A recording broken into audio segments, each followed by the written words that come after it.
it's not a moment, it's a movement.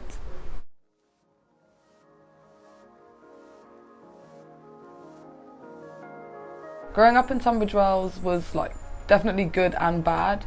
I think being an ethnic minority here was quite difficult. There were only like 4 black families and we all knew each other. So it was like difficult not seeing people who looked like me. It was difficult like being the odd one out in my class, being the only black child or mixed race child. People kind of give you funny looks. My mum and I were chatting and she was saying how parents like are eager to have their kids come over, but not because they actually want them to play, because they want to know what's the inside of your home like. Is it full of like tribal masks? Do you eat weird food, or like? And then my mum would like just cook like pasta, and then the mum's always like, what did you have for tea? And I was like, oh, spaghetti bolognese, and they look so confused because they're expecting some like strange meal. I have enjoyed it, but I would say that it's meant that I've lacked it's caused me to like lack a certain kind of confidence up until now, where I feel like I'm like, I can't just let where I live kind of define me. I think it was also a big culture shock in the sense that my mum is black and my mum's family is huge. And we would go to London to visit our family, and then every time we saw black people we'd get so excited. We were like, oh look mummy, look, like pointing at all these black people, because it felt like such a novelty, because being in Tunbridge Wells we never saw any black people, and we also lived in Ghana and Sierra Leone, so that was another like strange thing, going from somewhere where everyone looked like me or like my mum and I was really accepted, and then coming back to Tunbridge Wells in the summer or at Christmas, or sometimes my mum would the school dates were different, so we'd do a bit of school here, and like being the odd one out again was actually quite hard. People would just kind of, you go back to getting funny looks from everyone. When I was little, we were travelling to Ghana, and when you're doing a visa you tick ethnicities, and my mum ticked that my dad was white, and I'm like burst into tears. I started crying and I was like, no, he's not white, like grabbing his arm, like look, when we went to Ghana he got a tan, because in my head I associated like being white with being unkind, because I'd seen I didn't know it was racism at the time, but I'd seen that unkind behaviour from white people. So that's like, I just cried a lot afterwards. I like begged my mom, like, please don't put it down. But yeah, the only black people I saw like growing up, even in secondary school, were just like cleaners in my school and stuff. So like there was no one really that looked like me. I've encountered a lot of passive racism, things like people cross the road when they see you. I used to work in a clothes shop. Customers like won't look at you, they'll throw the money across the counter, or grunt when you ask them if they want a bag, things like that. Microaggressions, oh you're pretty for a black girl, or silly things like that. Things that have stood out to me have been like, a lot has been in school and like educational institutions. So in primary school, like a boy told me no one wanted to be friends with me because I was black. In secondary school it was quite bad. I had like a girl come up to me, touch my hair, touch my arm, and then say, oh, I need to wash my hands now because they are all dirty because I've touched you, which was horrible. Secondary school, I then left that school. So after that it was just people saying the N-word a lot. That was like the primary way. I got spat on when I was like walking home. Like a boy was on a bus, and the bus had like parked across the pedestrian crossing, so I couldn't go, and he like spat on me and said, wash your skin, you dirty M-word. Like that was quite horrible. That really stood out to me because I was only in year 7, so I was like, what is going on? And most of the racism I'd seen wasn't that like harsh up until that point, but those are kind of the main things, just people a lot of the time just saying racial slurs and not realising. So like come up to me, grab me and say like yo my N-word, and I'm like, ew. Like stop. It was also really like, it was horrible, but it was also kind of cringy because I was like, I'm like, people say things like, oh you're so urban, or you're so ghetto, and I'm like, I'm not urban and I'm not ghetto. But yeah, I was just really frustrated, I think, because like I noticed in people's behaviour like certain racist traits that you can't really call out. Like you go somewhere like and you have to dress really nice with all your friends, and everyone would say how pretty all the other girls look, but never say that I look nice. And it was kind of obvious, like, oh, they don't think I'm pretty because I'm black. And like I used to go home like crying and be like, oh, I'm so ugly, and my mum would be like, you're not ugly, you're my child, stop it. And it was just because no one ever, like, you don't really get compliments from anyone, because in the back of everyone's head it's like, she doesn't look like what society says is pretty, so we're not going to say anything.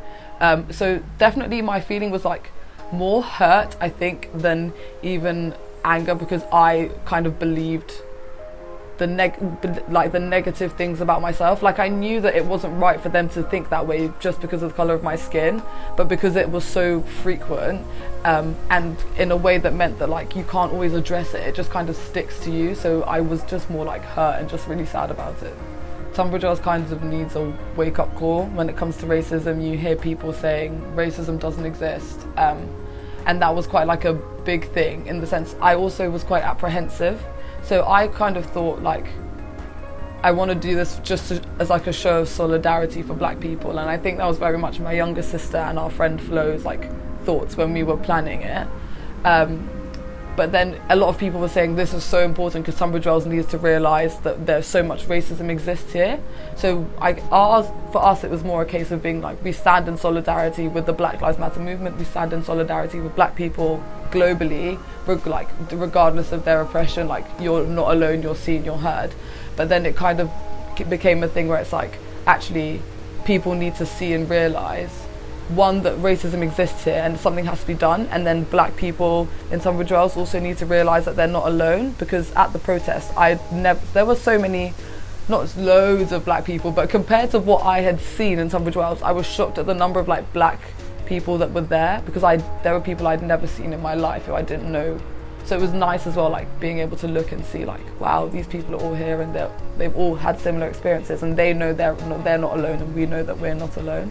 So we didn't have like a lot of time to organise. Basically, we kind of organised it in 48 hours. So I was like ordering megaphones, batteries, making signs, like putting posts on Facebook. Does anyone have spare cardboard? My friend literally bought like huge cardboard. We made loads of signs. My sister's really good at art, so she like loved making signs and everything.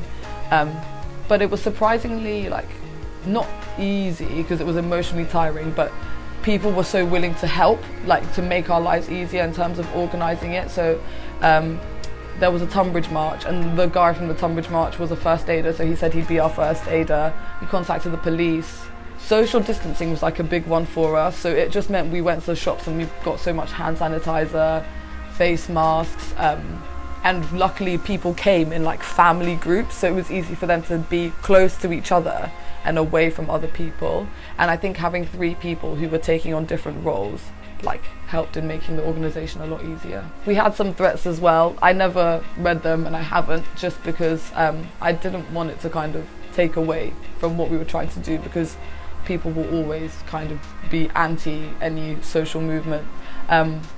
We just called the police and said, people have made some physical threats against us, so could you kind of come and just make sure they're there in case people do anything. But like obviously no one came, and if anyone had come to cause a scene, they would have just seen like the number of people and known that there was no way they would be able to cause any trouble anyway. We had like people saying horrible things about how like white lives matter, all lives matter, just saying we were disrespectful to the NHS as well, things like that. But like I think a lot of it was people kind of hide their racism behind things. So they'll say like I'm not a racist, but like first of all, this is a bit of an anti-white movement, and also have you thought about the NHS? But it's like people are dying. Like if you're going to protest in a pandemic, then it must be bad. When I got to the clock tower, I was so shocked at the number of people I saw.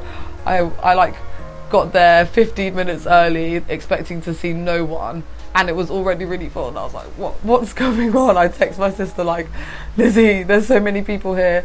It was so touching to see. So we had one lady, a white lady who was a bit older. She spoke about the racism that she had seen when she was younger. We had an Irish gypsy man come up and speak about how when he was younger, he used to see pubs that had signs that said no Irish, no blacks, no dogs, and things like that, and how again things haven't really changed, but how he has hope. There were a fair few younger people as well who came and shared experiences, shared words of encouragement, and there was like ethnic diversity in the people who spoke as well. So it wasn't just black people or just white people speaking. And that was actually quite encouraging. We had one boy like come and he'd written like a poem for school about like the racism he'd experienced and how people see him as this big scary black man, but he was like, I'm just a child, like I'm still like 17 and things like that. So like it was really, really like nice and really heartwarming to also see a variety of people coming to speak on like this topic. Society sees a young black mixed race boy destined to grow up on the street, probably packing heat and a knife, trying to fight for his life. I think standout moments were probably when we knelt for George Floyd, because it was like silence, complete silence, and for such a what sounds like a really short period of time, but then when you're in silence and just all you can listen to is like other people around you breathing, it actually feels like a really, really long time. And we were kind of saying at the end, like, you're kneeling on, everyone like knelt on the ground for him. Like imagine like you've been kneeling for that long, like imagine feeling that kind of pressure on your neck. And I think when we were just marching down, like hearing people shout Black Lives Matter, and like if anyone had shouted anything back, like they would have just been drowned out because of like the sheer number of people. So since the protest, like I have felt motivated. I've also felt like quite tired. Like I was saying, like it's quite emotional. It's emotional like labour when you do it. I spent a lot of time kind of educating people on social media as well, like writing things, like I've been asked like write like this magazine article, so like doing other work. We put out like a survey for people to fill in their experiences of racism as well. So there were like other things happening. I've also had to like deal with my own complaint of racism from uni, so I was then kind of like, okay, I need to kind of focus on resolving this before I go back in. But even now, like I still continue to post things and like educate people, because people kind of need to remember like it's not a moment, it's a movement that like is ongoing. But definitely kind of I've like put the brakes on a bit, just because I think I was so tired like from that like month of just like protests and planning and everything. Yeah, I've observed a change in attitudes in Tunbridge Wells. There are people who I literally never thought in a million years would care about racism, or let alone like want to educate themselves. And my mum's been like, so and so sent me a message and asked about a book that they could read, and I was like, what? No way. Just people who have been racist or said racist things have messaged me privately apologising. That was another thing I didn't expect, where like people who'd made racist jokes in secondary school, in my secondary school, like literally sent me messages being like, I know that, and I know that I wasn't trying to be unkind, and I know that you know that, but I also know that it would have made you feel uncomfortable, and I'm really sorry that I ever made those jokes, and I'm taking steps to educate myself. People will think because it's in America it's so far away, but that could so easily happen in the UK, especially like it's not only the police who like can be racist. Like Ahmaud Arbery was shot by like two like civilians, do you know what I mean? It doesn't take a policeman to be the perpetrator of a racist crime. Like it's quite sad that like this is a very like common discourse, like this always happens. Somebody gets killed, there's protests, there's riots, and then it dies down, and then it happens again, and it's kind of the people at the top basically, what they don't want to change the system because it benefits them. I'm mixed race, I've seen it with myself and with my darker skinned friends, and it's like it's quite sad that people are constantly having to die for anyone to kind of sit up, take note and think, oh god, racism is a really bad problem anywhere in the world. Like just because especially in the UK, I think, where people will say, well, black people don't get shot here. Like recently, after George Floyd, a police officer knelt on another black person's neck. Like people don't learn, they don't listen, and until like people at the top actually want that change, it's going to be so hard to bring it about. In terms of what's next for me, I think I'm really passionate about educating people. And so I kind of want to find a way to educate people on race relations, because I think that's really important. Improving like my uni's complaints process for racism, because I've experienced it and it's really bad. Also like I know that the black curriculum do a lot, so just doing things like that, even if it's locally, like encouraging my old school, for example, to teach about racism in PSHE. So if I can like even make small changes at home, that's still something. I think in terms of like what's next for the black community and what we want to see change, it's just like kind of, first of all, acknowledging like the wrongs that have been done, acknowledging the past, acknowledging the present, like systemic racism, and then trying to find ways to correct it. Like slavery, reparations are needed because like it's ridiculous. Same with colonization, like returning museum artifacts, paying as well for the time that they've been taken away, acknowledging that actually like colonization was wrong and it didn't do those African nations any good, addressing the systemic racism that we face, and then actively trying to change the system so that it is not like against like black people and any other ethnic minority in this country, and taking down statues. Like people keep saying they don't want to Photoshop or erase British history, but that's literally what gets done all the time. That's why no one gets taught about these things, and it gets glossed over and like, oh, the British pioneered the abolition of slavery. Like, no, that's not how it was. Like, enslaved people were freeing themselves long before the British came along and like started to try and even do that. So like, definitely massive, it's a massive change that is needed, and it's sad that it is a big change because they're human rights and it shouldn't be that way. Like, we shouldn't be having to even fight for human rights in the first place, and that in itself is so frustrating. And although there's a lot that needs to be done, they're actually quite simple things. I think it's just people will say like, this is really hard to do because they don't actually want to make that change.